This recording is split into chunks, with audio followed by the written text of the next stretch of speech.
Kia ora and welcome to Swim Chats, a podcast about swimming. I'm Shona Riddell, a writer and swimmer from Wellington, Aotearoa, New Zealand. For each episode, I talk to a different guest from our global swim community. Please hit the follow button so you don't miss an episode, share the podcast with a friend or two, and leave a star rating so that other people can discover it. If you're a regular listener, please consider becoming a swim buddy on Patreon at patreon.com/swimchats to help me keep running the podcast. There's a link in the episode description.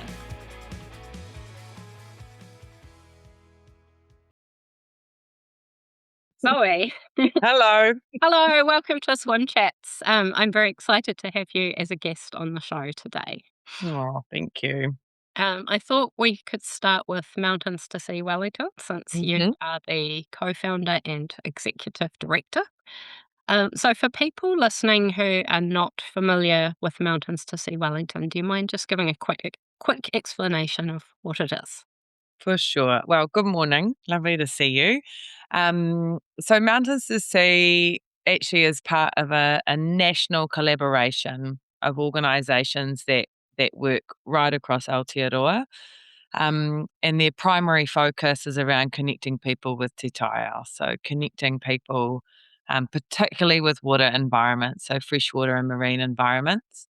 And through this national network, we deliver two programs. One's called Experiencing Marine Reserves, which is about helping people explore and experience their local marine reserves, such as Tapatiranga here in Wellington. And the other is called the Whitebait Connection, which is a freshwater education and community-based program.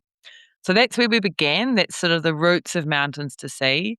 And 9 years ago, we formed as an independent trust here in Wellington. So we formed the Mountains to Sea Wellington Trust, and we actually just had our 9th birthday about a week ago. Oh, happy birthday. Thank you. We're looking forward to the 10th one. That'll make us feel, like we're well bedded in for a decade now in Wellington. But actually, we've been delivering marine education programs in Wellington since 2008, which was the first Experiencing Marine Reserves program delivered in Tapatiranga, which was also the same year that Tapatiranga was established. So that's really, that's cool. It's sort of, what is that? 18 years of education and marine connection.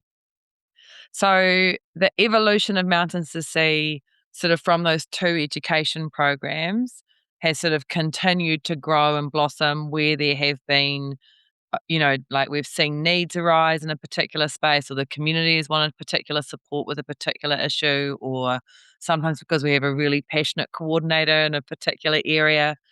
And a lot of the work that we do, the core work that we do with Mountains to Sea, is with community and is with schools. But as there's now lots of sort of different restoration offshoots going on all over the place as well. Yeah, cool. Thank you. And we'll talk about some of those. And a lot of Wellingtonians will know of Mountains to Sea Wellington through your summer community snorkels that you run along the south coast. And so these are really popular and beautiful and very safe sort of guided snorkel experiences, which are really cool. Like you provide all the gear, you just sort of set a time, people can show up on a nice day, and you've got these guides who take people out and show them the beautiful marine life, which they might not otherwise get to see. Mm. Yeah, I just wanted to acknowledge those. There's always a long queue of people wanting to do them again and again. And then Yeah. yeah, sorry. I was just going to say, it's a huge amount of fun for us as well, that time of year. I mean, this year was a particularly challenging one. We had planned to do the Tapatiranga Marine Reserve snorkel, and it was only a couple of weeks prior where we had the failure of the Moa Point sewage treatment plant. So we actually haven't been able to deliver annual community snorkel inside the Marine Reserve this year. But that did provide an opportunity to go to some of the other places around the Wellington coastline that are also just as beautiful. And yeah, we really love it. We didn't want to not have our community snorkel days. We just needed to be really cognizant about the water quality and people's health around that time.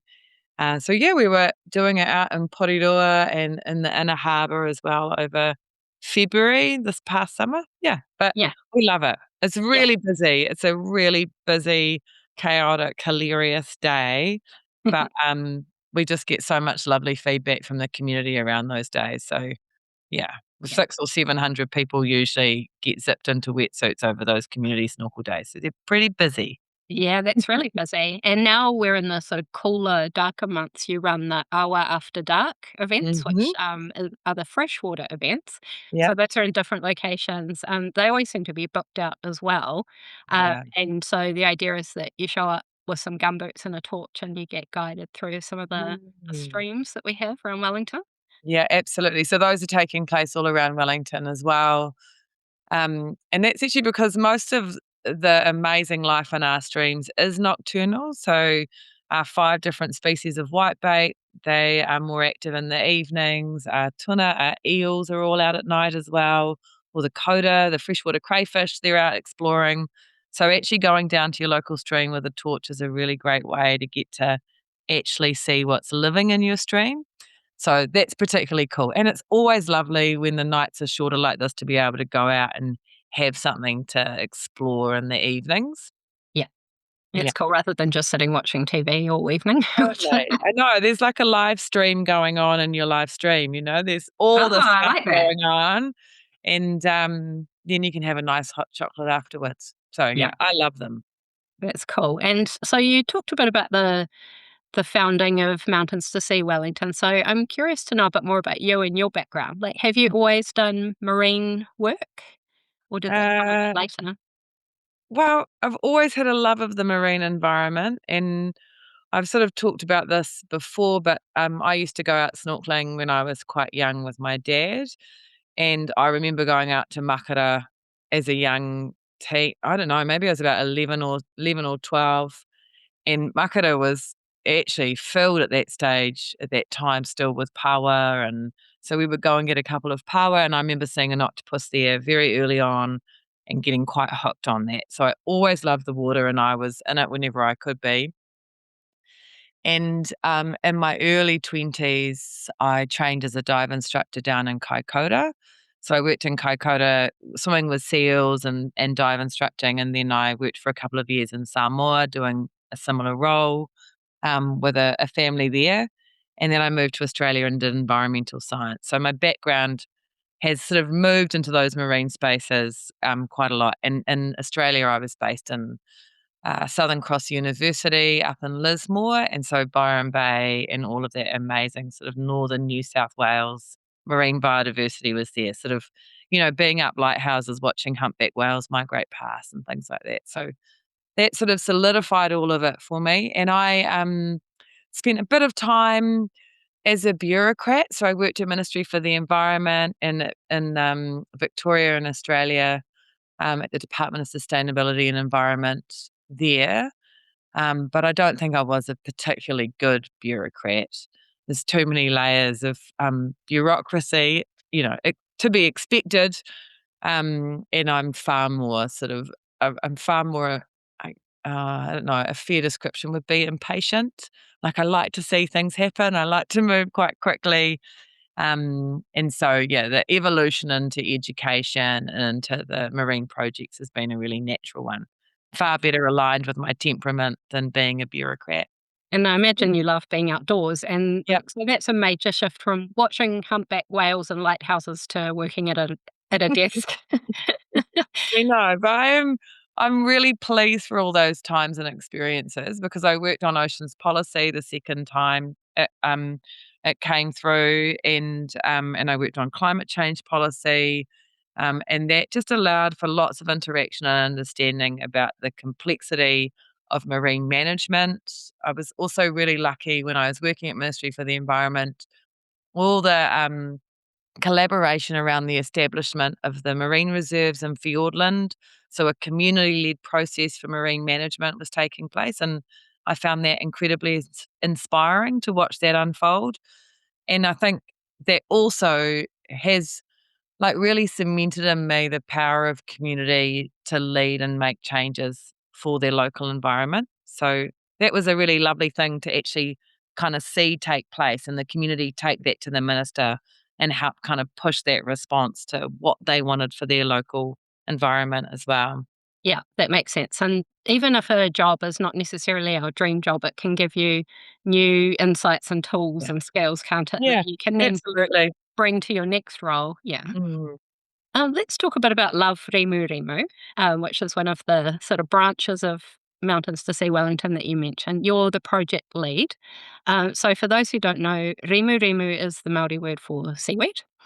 And Love Rimurimu is sort of responsible for helping regenerate some of Wellington's giant kelp underwater forests. So do you want to tell us a bit about that?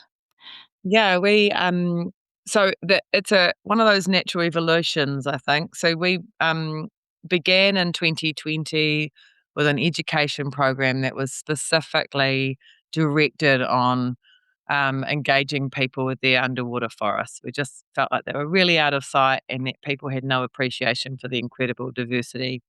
And that had built off a couple of years of collaboration on a small scale, particularly with Project Baseline, which was monitoring the extent of giant kelp forests around the Wellington coastlines, and the changes in the ecosystems.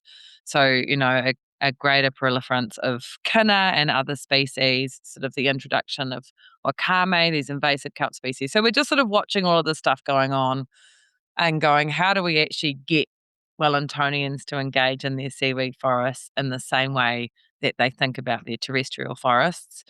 And so we began with 4 schools that year, and we ran a year-long education program that that sort of investigated all aspects of the ocean forest. So, snorkeling in it with us. We looked at the different ways it could be used, its different human uses. The kids made bioplastics and, made fertilizers and food and face masks and did all sorts of things. And then as that project was coming towards an end, they also started looking at how they could respond to some of the pressures that underwater forests were facing. And when particularly working with one of these kura, they were called Te Kura Kaupapa Māori o Ngā Mokopuna. They're on Motukairangi in the Miramar Peninsula. And they were like, well, why can't we grow seaweeds inside the harbour? Like, why wouldn't we be able to do a restoration project on that scale? And we said, well, let's give that a go. And luckily, at that stage, we had some wonderful collaborative partnerships with NIWA, now Earth Sciences, Dr. Roberta D'Aquino, she's there, Dr. Christopher Cornwell at Victoria University, and their students and other people, particularly people like Dr. Neil Barr as well. And they all provided expertise and support as we were getting underway. And so Love Rimurimu as a restoration project initiated from these young people and from this education program and all these other experiences. And since then, since the end of 2020, we've really been on this journey of kind of building understanding and expertise around how you actually take from a seaweed spore through an aquaculture system back into plant outs and managing their restoration inside the harbour. And that's been really multifaceted with lots of different partners. So Love Rimurimu is like an octopus. It's just got all these different connections everywhere. And we got a resource consent in 2022, and we've been planting out under that resource consent for the last 4 years. So we're in the 4th year of plant outs this year, and they're just getting underway actually. That's so cool. Yeah, I know we've talked about this before, but when I started swimming and getting in the sea, I was a little bit nervous of seaweed because I didn't know anything about it and it felt, a little bit tangly and slimy and mysterious. And now I've learned about it. I just love it. Yeah. Yeah. And lots of people feel that way, right? Mm. It's the kind of thing that when you're snorkeling over the top of it and it touches you, people kind of wig out and they have a bit of a shriek. But I've taken kids who feel like that when they're first getting in the water all the way through to rolling around in like giant bull kelp with me, off the rocks in front of Princess Bay. So we go full immersion when I it love comes that. to seaweed. And it Yeah. is, I agree, it's so beautiful once you start to kind of appreciate it. Because often when you snorkel, and we were like this, we'd be like, look for the fish, look for the crayfish, look for the power, look for all these, invertebrates or fish species. But it's like, actually, just look at where they're living. Like, look at these seaweeds, look at how different they all are, how incredibly beautiful they are. And one of the really cool projects we did early on was we would collect beach cast seaweeds and make do seaweed pressings with the students. And they loved it because they could just, finally really have a really close look at it and see how beautiful it was. So that was quite fun as well. So it's just finding lots of different ways to help people access it. But Yeah. yeah, you're not unusual. It Lots of people start with like this sort of the squishy, squeamy, like, oh, I don't really want to let it touch me. and then to rolling around in it, which I love. Rolling around in it, yeah. And I'll just add, so, like, for people who don't know, um, giant kelp, which we have in Wellington, and Wellington's the northernmost limit, right, in New Zealand, Mhm. because it prefers Yeah. the cooler ocean temperatures. So it gives food for other marine life. It Mhm.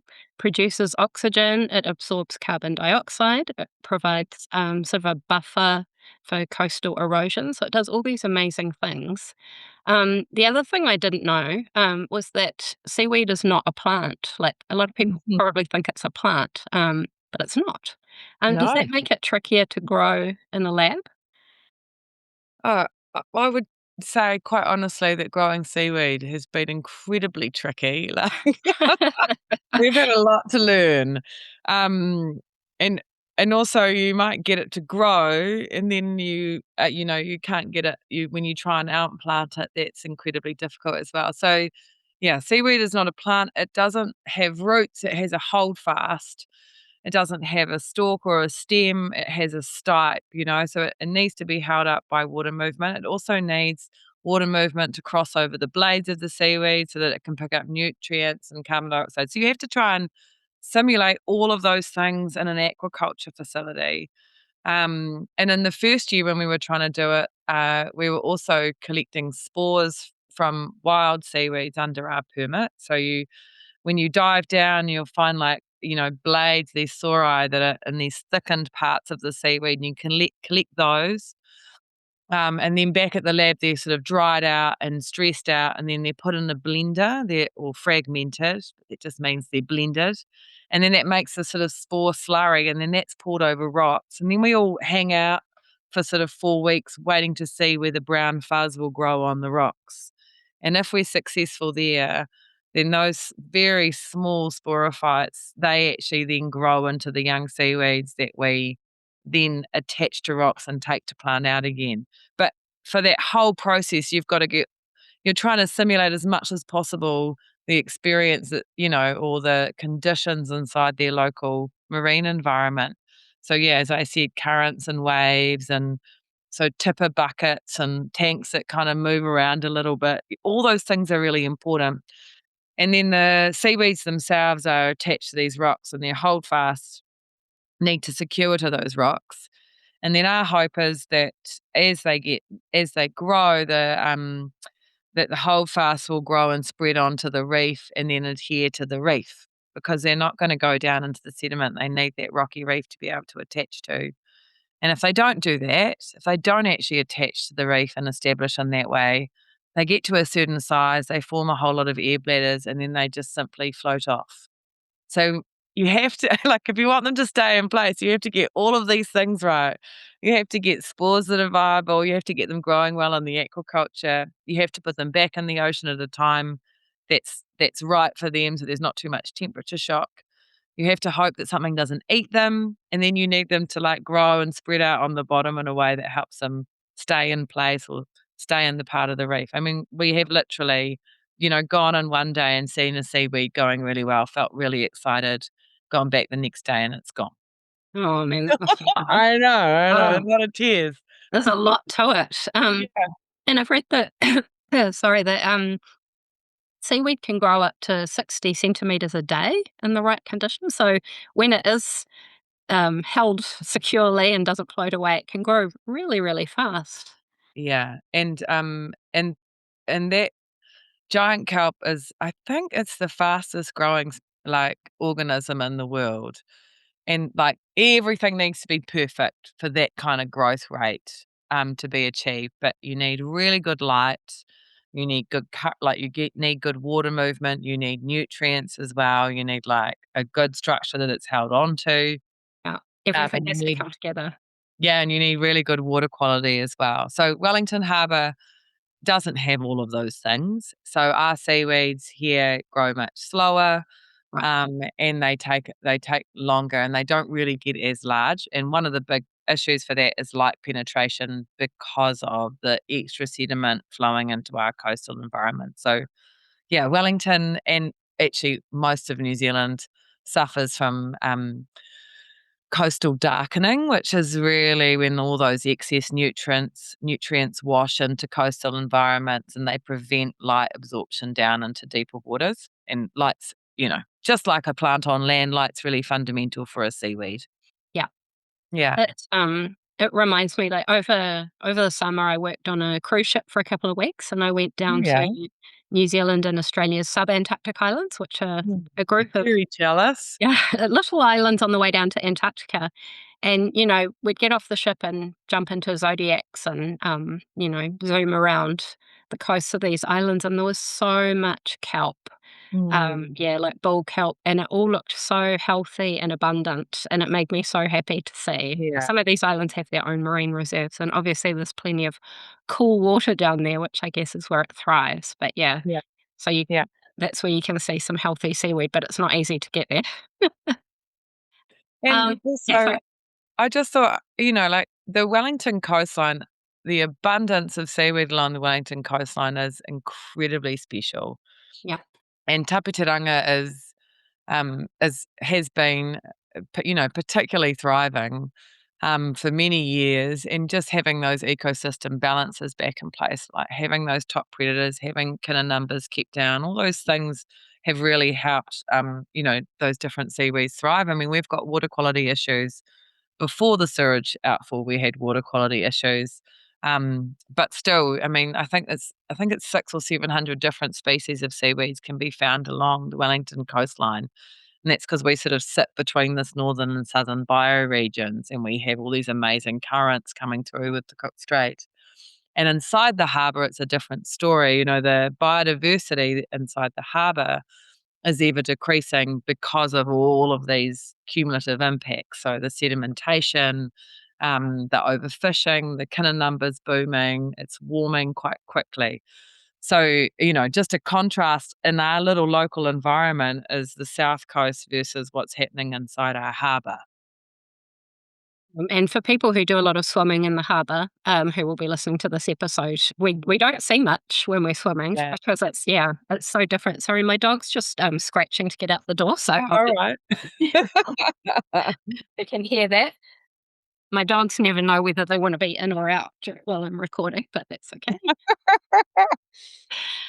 Do you want to talk about your sort of seaweed related products that you have, like the seaweed infused gin?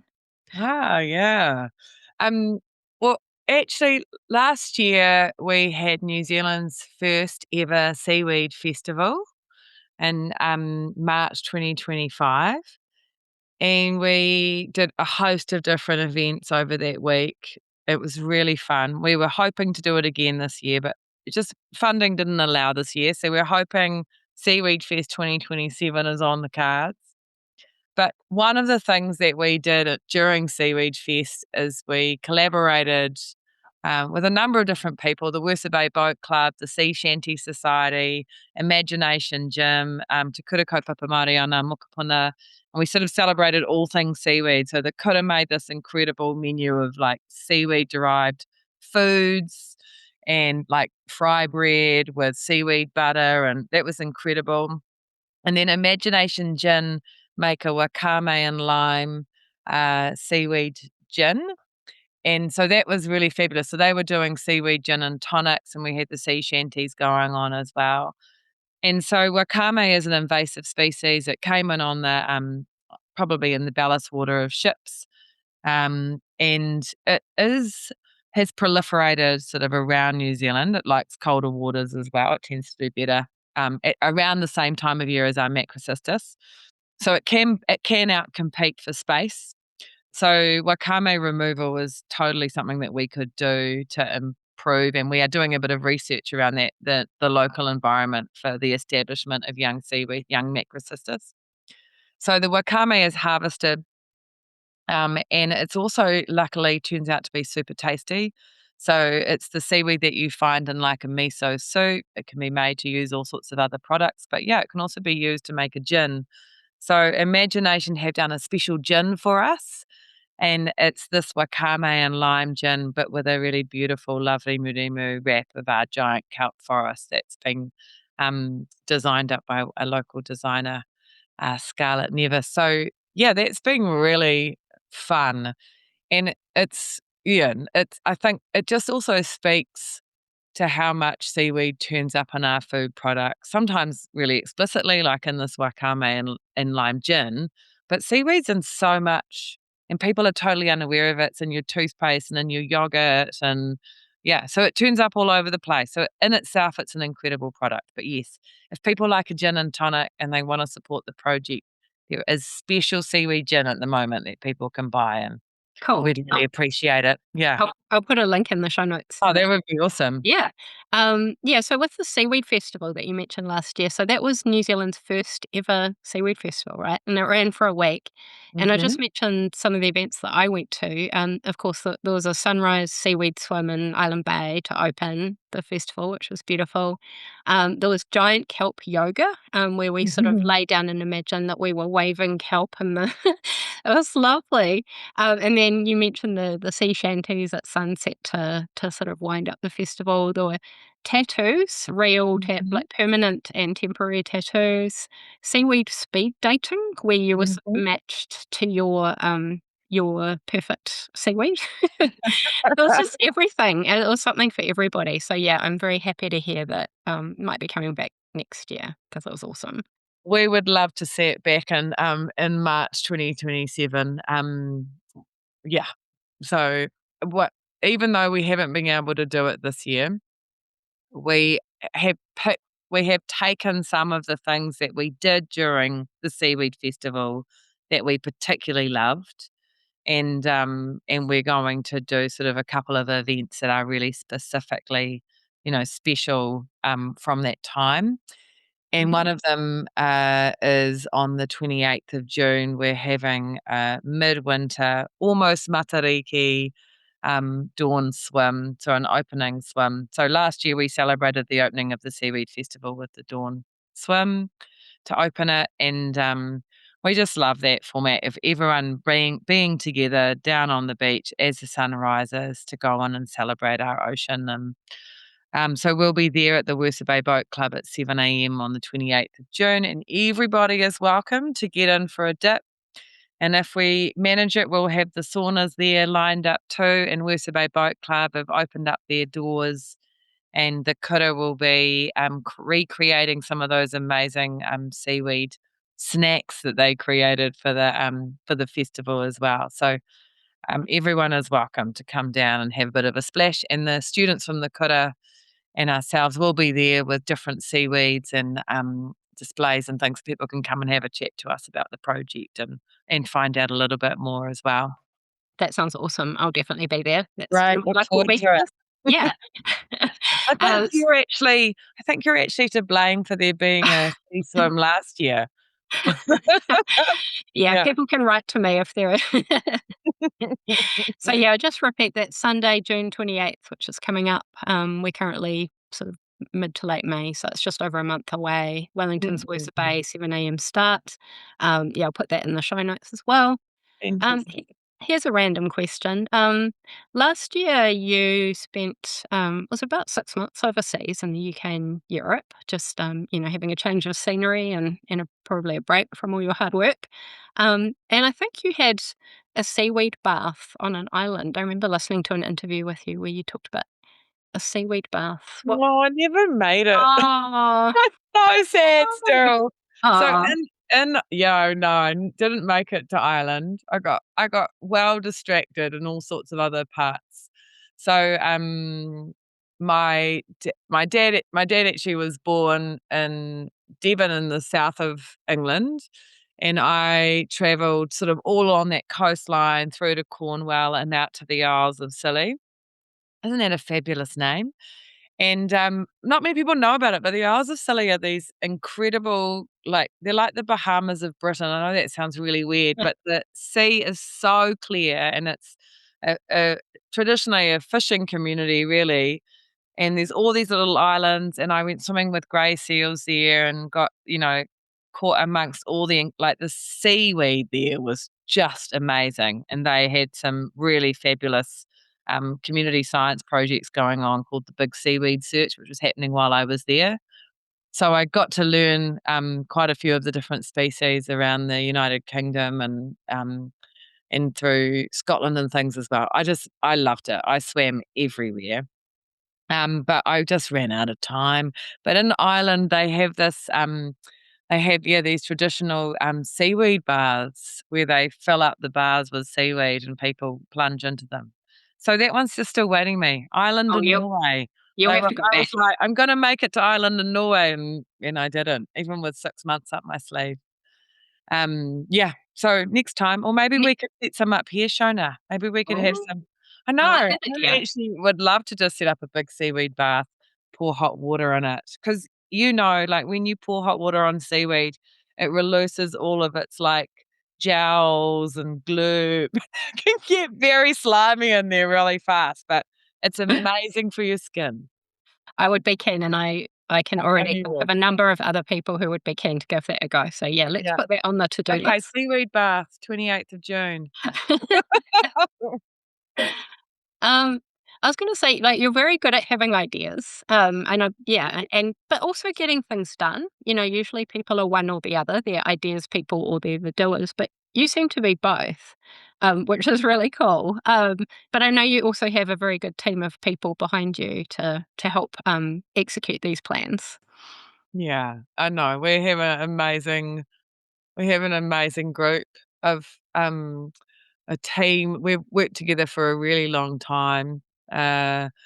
So almost 10 years, most of us. And that makes a big difference, I think. And they um yeah, I think the ideas come pretty quickly in both directions. So I don't think it is just me coming up with them. I mean, they do occasionally give me a particular look, which is like, slow down on all of those ideas that you've got going. But it's a lot of fun, and it's a lovely thing to work with a group of people who care about and are as excited about, what's possible and creative ways to get people engaged with our local environment. But yeah, it's one of the reasons I made a really bad bureaucrat, right? It's like, here's my idea. What do you think of my idea? There's no problem. We'll just send it up another 15 people up the tier of management to see, and then we'll come back with some refinements. But I love at Mountains to Sea, we're quite agile and we might have an idea and then go, let's give this a go, and we can try on a small scale. And if it catches the imagination of some people, then we can kind of keep elevating it up. And so I think that momentum and enthusiasm kind of, often kind of can build a really lovely groundswell of activity. Yeah, and that energy has a ripple effect, doesn't it? Because when you're energetic and excited, then other people are the same way. Totally, totally. And when I say, "Oh, I'm the CEO," I just think that stands for Chief Enthusiasm Officer. Oh, well, yeah, It's like, get an idea and go for it. yeah, Yeah. perfect. So on a slightly less positive note, you mentioned the Moa Point wastewater treatment overflow, which started in February and is sadly still ongoing. And there's no sugarcoating it; like it's just horrible. It's just gross. Yeah. And you've had other challenges to navigate, like you would have had the COVID restrictions a few years ago, intense weather that affects your events and so on. So, just in a general sense, like how do you deal with challenges? Like, do you just sort of pivot to something else? Like, what's your strategy when sort of unexpected things come up? It's so interesting. We were talking about this yesterday. We were having a bit of a team planning day about the year ahead. And, life in a nonprofit can be it can be a little bit uncertain anyway, because you're always a little bit at the mercy of the winds of funding and, what's possible with the limited resources that you have. But the last year has been a particularly crunchy one. the day that I actually returned back to work, we had a burglary at Moa Point, and our truck and trailer and all of our wetsuits and things were stolen. That was my day one back at work after my 6-month sabbatical. Ah, And then on the heels of that, we had this, some really intense weather. We had the failure of the Moa Point treatment plant, and we're not unusual, but like most charities at the moment, funding is certainly more limited, and we're having to be really thoughtful about where we put our resourcing and what's possible. And so, I think because we've been around long enough now, we know that things change and they revolve, and actually, having a positive focus on what you're able to do. Also, our community have been really incredible. The thefts were a really amazing example of our community coming to our assistance, helping us find our truck and trailers, helping us fundraise for new gear. When the treatment plant failed, we had all these schools lined up to come snorkeling with us at Tapaturanga Marine Reserve. And those schools put their trust in us, and we were like, look, we're going to be able to snorkel inside the harbour or go to Porirua and be able to deliver a really amazing experience too. So we're a small team. We've had lots of challenges thrown at us, but we're a pretty cohesive team when things like that are going on. And we'll just say, okay, well, what now? So if you're someone who needs a lot of certainty and stability in a 5-year long-term plan, you're probably going to struggle inside a small charitable trust like Mountains to Sea, because literally we work with young people, weather, and the marine environment, and you know, there's lots of not different things. But yeah. our team's pretty incredible, and they're quite resilient to the changes that come. And we've all, like, literally weathered the storm on a number of different occasions. And I think just having people alongside you that you really trust, and like the Wellington community is really amazing. And yeah, the sewage treatment plant is absolutely devastating. It needs to be sorted out, and we need a lot more transparency and visibility about what's actually going on. I think everyone just feels like that's being swept under the carpet, and people are really being kept in the dark about the kind of response. I mean, that is an asset that belongs to Wellingtonians, so they should know what's going on. And they should 100% deserve better about what's going on in their local environment and along their coastline. But yeah, I think there's just a lot of love for our marine environment here, so that's what kind of keeps us ticking along as well. And yeah, you just have to kind of remain positive, and find a solution and move on to the next thing as it comes, and have a good sense of humor. Yeah. Yeah, like Yeah. yeah, laugh That's it. rather than cry when it all's going Ex sideways. exactly. And Yeah. Zoe, I have so much admiration for you, and, I'm getting a bit emotional. I wasn't Oh, expecting that, sorry. Like, you really inspire me with your energy, and so I was curious to know who inspires you in your life. I think I've got just some really amazing people around me. I think I want, like the people that I work with, I think are all just really like fabulous people who are really passionate and committed. I think the Wellington community is really amazing. I think I'm incredibly lucky. I'm one of 3 daughters of a very pretty enthusiastic and outdoorsy and adventurous people. So this weekend I went hiking, or I went tramping with my mum and my dad, who are 80 and 82. They'll be annoyed I said that because they don't like to think of themselves as elderly. But we hiked up into Field Hut, which, if anyone knows, is a 750-metre climb in the Tararuas up to the oldest hut in Tararuas, and then we went on to Tabletop. So in a weekend, they went up about 1,000 metres. And Wow. yeah, and I often go, I'd quite like to be that kind of 85-year-old, with that sort of energy in the tank, and with that kind of Definitely. good health and outlook on things as well. And yeah, my dad is actually born on the same day as David Attenborough, and I was a bit like, "Oh, I'm gonna be just as devastated when David Attenborough dies as when you go, Dad." He's just like an amazing character, and I think about all those people I've met in my life who've shown me their passion and love for the environment. And I think that's really important. And when I see other people doing that in their own realms, like drawing young people in to like a love of whatever it is, something that they really love, I know that that opens a door in a young mind to what they might be interested in or they might be connected in, and just sort of taking time to notice those things. And I was at a reef hui, which is no, NZAEE, so New Zealand Association of Environmental Educators, and they talked about how critical those people in your young life are for building your own like love and curiosity and connection to nature.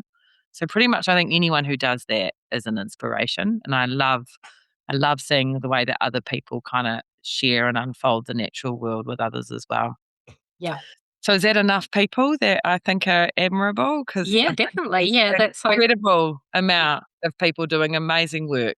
Yeah, that's so Yeah. true. And yeah, speaking of David Attenborough, 'cause he just turned 100, I um, yeah, on May the 8th, which is also my daughter's birthday, so that's how I know the Oh, date so well. woo-hoo! That's so cool. Good day for birthdays, and yeah, when, knowing David Attenborough's turning 100, everybody you just want him to live forever, right? Because Yeah. everybody loves him, and he just does so much for the planet.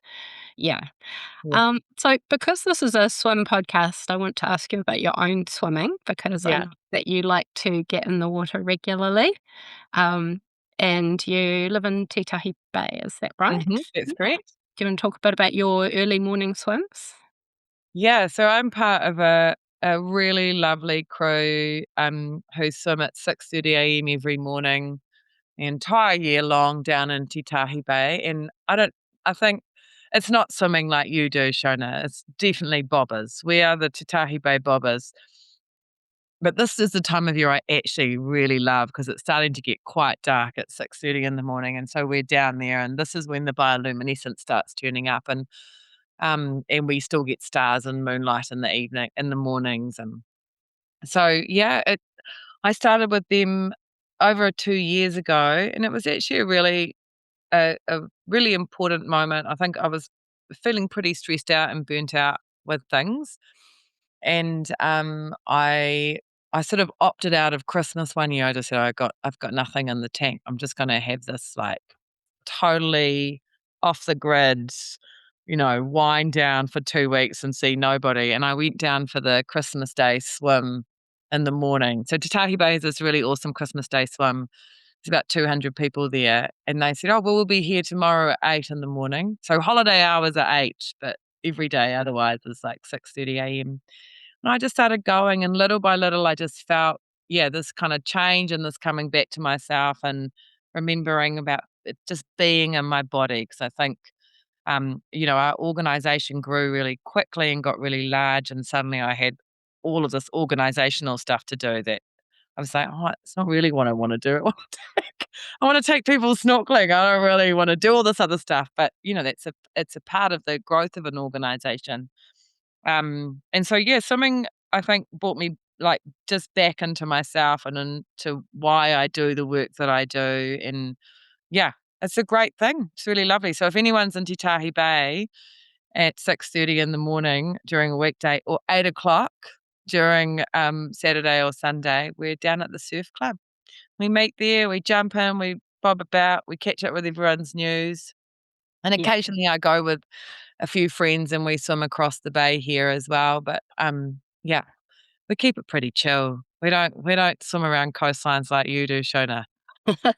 You make me sound like John O'Riddler. I'm not Yeah, yeah. Oh, that was amazing. Did you go to the reception?